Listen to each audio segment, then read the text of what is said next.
What is up, or possibly down, viewer? P-Todd here, that's past tense of draw, and here is my first review of the Iron Factory / Pocket Toys Bruticus, little third-party Bruticus combiner set here. I did have a review, like, fully filmed of just all 5 of them at once, and the combination process and everything. I tried to go through it quickly. It ended up being 45 minutes long, and a bunch of the footage was, like, corrupted and ruined anyway, so I couldn't use it. So apologies for that. So we're just going to do these one at a time now. But yeah. So here's Brawl. And I'm doing him first because he's got one fatal flaw that we'll get to in robot mode. But the tank mode is actually kind of adorable. I love it. It does have these little gaps right there. Like, there's my fingers and my background. But it's not that bad or anything. The underside is that. But the tank itself actually looks really nice. I have added this little just leftover sticker I had from some model kit thing on there, and I think that looks pretty cool.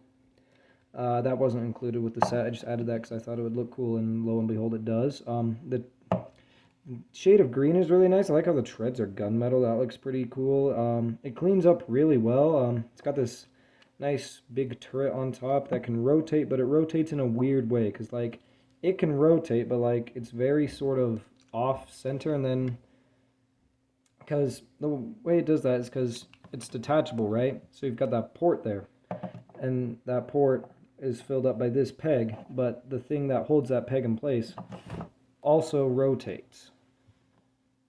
So, like, get this weird, like, double jointed rotatey thing out of it, which is definitely strange. It doesn't make it the worst ever, and it is nice that it's removable, like, as an option, but I don't know, something about that just seems a bit weird. It does have visible combiner port right there, but it does look like some sort of tank thing. Like, I've never seen a real tank up close before, only in, like, parades and junk, so who knows, that could be a real tank thing. The barrel can hinge up all the way around, actually, so, you know, you can have a bit of that going on if that's how you like your tanks to look. You're just aiming backwards, and then for some reason this little, like, tip of the barrel is removable.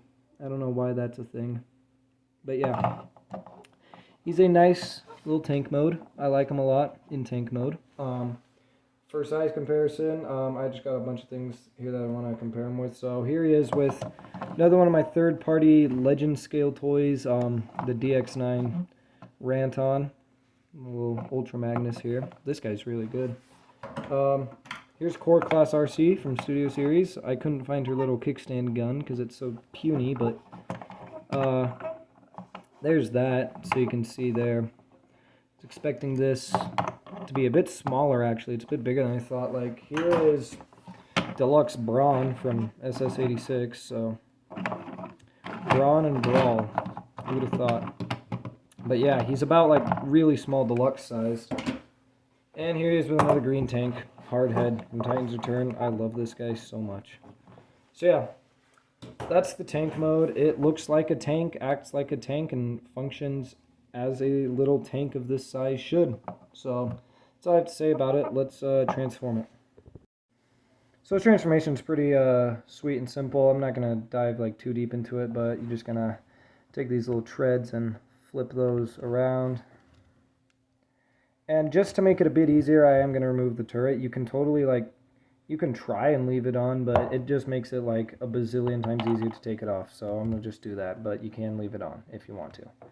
You're next going to take these big, like, shells of the tank and just open those up like that. Then you're going to want to take the whole back here and just kind of try and detach it from his little forearms there. Then just, if you can, try and extend the legs out now. Oh wait, yeah, you want to bring, yep, that arm up out of the way so you can rotate the waist. Try to get these arms out of the way. It's a bit cluttered. It hasn't been this difficult in a while, but just rotate it, split, and extend the legs on their weird, like, triple joint thing that they're on, and you can probably already see what his fatal flaw is, but save that for when he's fully transformed. You rotate the foot around. So one problem is I can never get these heels out. Like, He's supposed to have heels that he's supposed to flip out. I can never get them out. So I'm not going to take them out. I'm not going to bother with doing it on camera because they do not come out at all. Alright, so next you just want to take these sections with the treads and rotate them back. Give him his big shoulders, and then you just straighten out the arms and junk. Then just bring the front of the tank down and bring the head up. It'll snap in, and there's Brawl in his robot mode, and that's his fatal flaw. Also, you do want to attach the turret on his back. I like to do it with the peg facing toward the back of the turret like that, so that the barrel sticks up over his head more. So yeah, there is Brawl.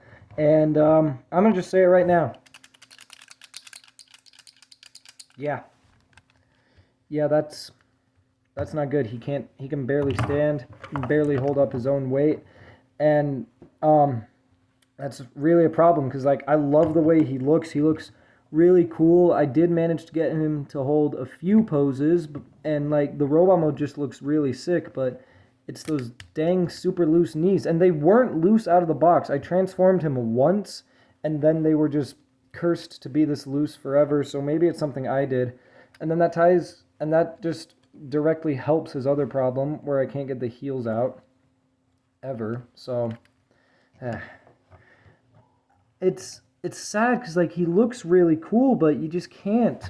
Try and do focus on some positives here. The proportions look absolutely awesome. I believe this is based off like an IDW design, and it just looks so sick. I love the big old treads here on the shoulders. Even these like shells on the back don't look that bad. He's got some big beefy forearms. You can see I've added a little Decepticon sticker there. The head looks incredible. Like it's got the 3 prongs on top. Kind of reminds me of like Cyclonus a bit. Like if Cyclonus was like heavy duty or something. I don't know.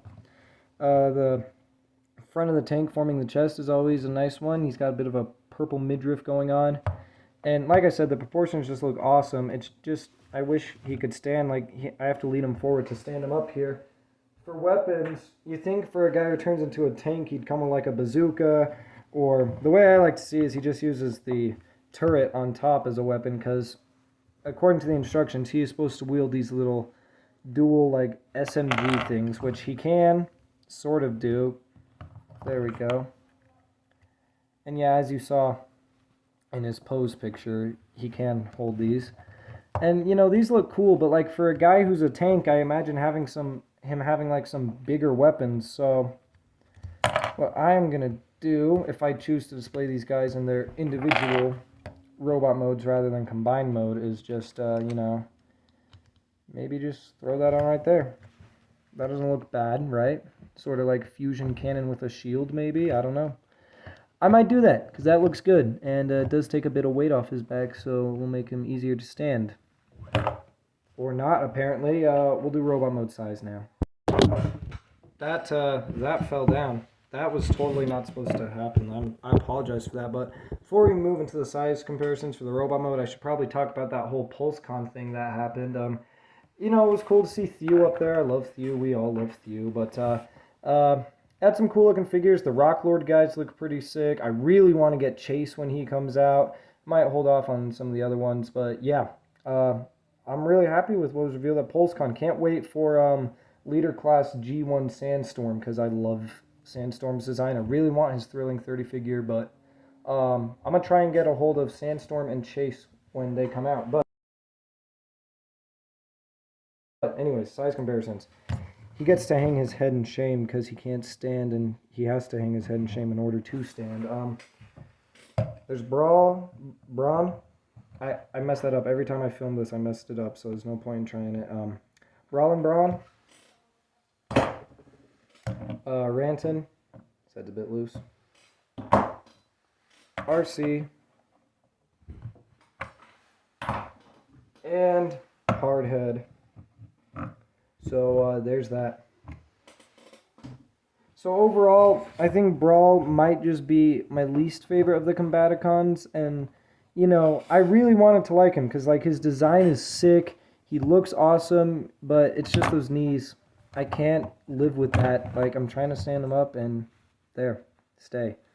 I just can't live with that. I'm not going to walk you through articulation. It's all like really standard stuff, bit over standard stuff. It's wrist swivels, double jointed elbows, loose knees, and ankle rockers with no heels. So yes, that's going to do it for Brawl. These are going to be pretty quick reviews, I would like to hope, and come at you guys next time with the next Combaticon. Sorry for the delay. That has been Brawl. I have been the past tense of Draw, and I'll see you all in the very next video, whenever that may be. Until then, I hope you all have a fantastic day. We hope you've been having a fantastic week, and goodbye.